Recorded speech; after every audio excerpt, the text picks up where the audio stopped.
Some people believe that there is possibility for utopia for humanity, and I mean, is that something that you even think about, that you think is possible, or it just doesn't matter? Man, I think utopia is right here and now for myself. And if I can live that now, then I'm already experiencing utopia for humanity. Yeah. You know, I don't want to make it about a future thing. I don't want to make it about an idea. I believe utopia is a state of mind. And if I can be that, then I'm already experiencing that. Like, my world, my reality is like that, to be honest with you. Like, unless I buy into something or I become attached and I fall for these roles and the things going on in the world. But I know if I can bring that space, other people are feeling it. They're feeling the possibilities. I know that they're connecting with that. They're not buying into narrative. They're not then igniting fear in themselves and therefore others. You know, they're remembering who they are and then bringing this sort of space, this utopia they talk about now. Yeah. You know, otherwise it'll always be, well, you know, when this changes, when this fixes, we'll get there. You know, but I feel like the opportunity is to bring your attention to right now, who you're being. Yeah. You know, where are you going? Are you in your mind about things? Are you in the world? And is there a separation you're feeling? You know, is there fear coming up? Like, where are you at within yourselves? I think if we can bring our attention to ourselves and deeply connect to a space in terms of how we're showing up, how we are participating, right? That's where change evolves from. Yeah. You know, imagine everyone walking around finding peace that was always there within themselves, rather than going at these stories and others and people like, welcome to utopia. Yeah, so. Exactly.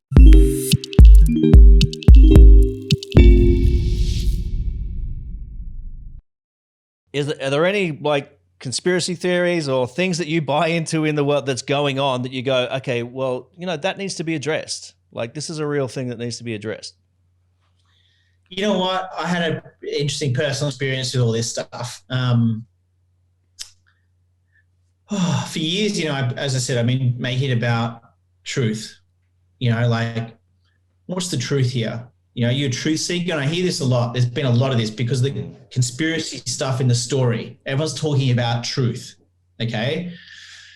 But as my mentor reminded me very pointedly, you know, about 6-8 months ago, there's the ultimate truth to who we are, and then there's a truth in the story. And if you're looking for a truth in the story, there's going to be a lie, right? Welcome to duality.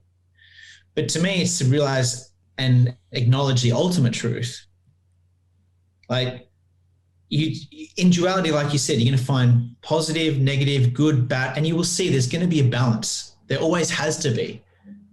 We experience things through time and space. So, you know, sometimes in time we just see the negative, but trust me, there'll be a positive as well, right?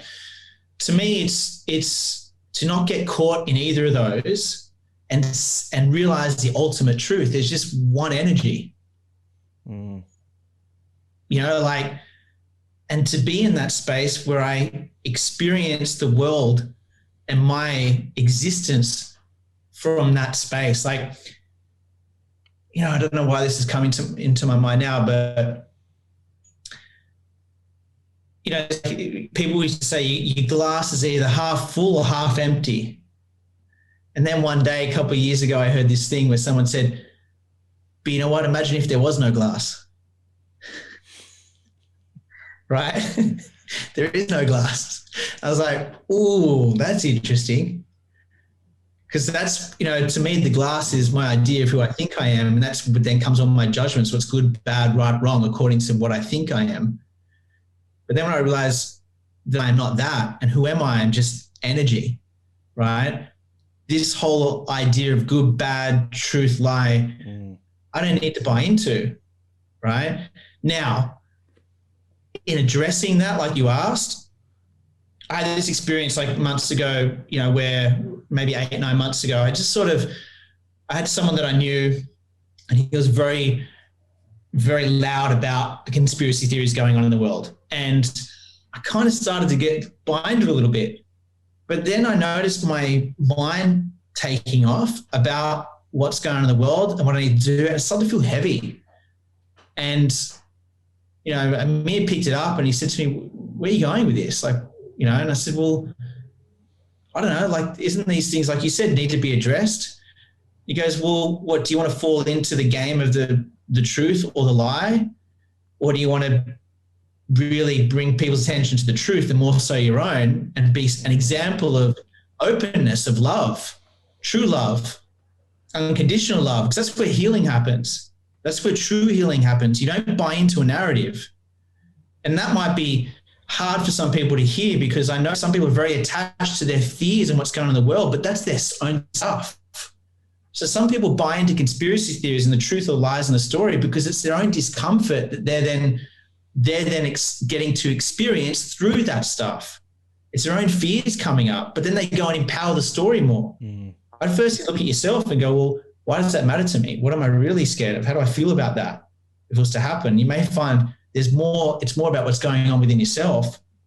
You resolve that. I'd rather than be someone here's amplified the truth that it's not about what's right or wrong, right? But if you experience yourself feeling moved from a place of non-judgment, and your role is to do something in the world and bring attention to something, great.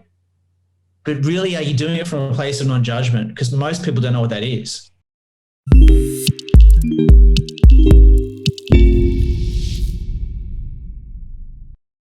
The ego's got many masks, you know, and when you think about it, you sort of do a bit of work on yourself and you start to understand what the ego is really about. You know, I find the ego is a part of me looking to exist, is looking to survive. Yeah. So you don't think if you were threatened with death, how much would you fight for your survival?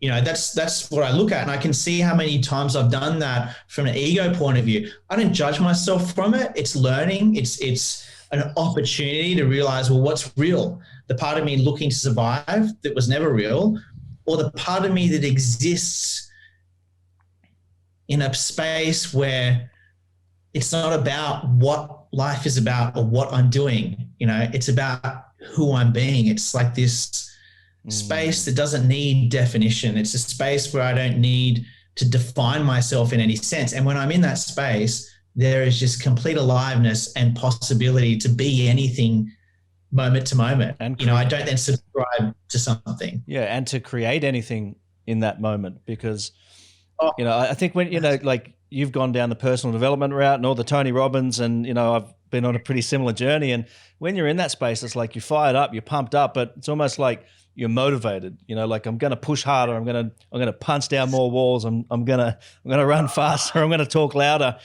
And that's not anything to do with who you're being. That's, you know, that's almost the complete opposite. And then when you kind of realize that I don't need to focus on what I'm doing, I don't need to focus on trying to articulate my purpose, or, you know, when you can just focus on who am I being, what makes me like, who can I be that makes me feel alive, the version of me that makes me feel alive. And then all those other things take care of themselves, like what you're doing, what your job is, what your business is, you know, what your purpose is. It works itself out if you focus on who you are.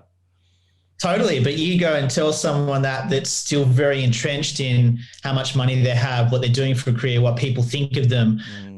Like, that's very difficult to then go, well, I just trust it's going to work out, because you've been getting a sense of love from all those things if you got power in it. So what, you're going to say no to love, to a form of love? And to me, that was hard. You know, that was hard to step aside and then realize what the real love is about. Like not the human-made love that's conditional upon all those things, because I saw that was never ending. But there's a real love that's unconditional. You know, there's a real love that goes beyond being born and dying.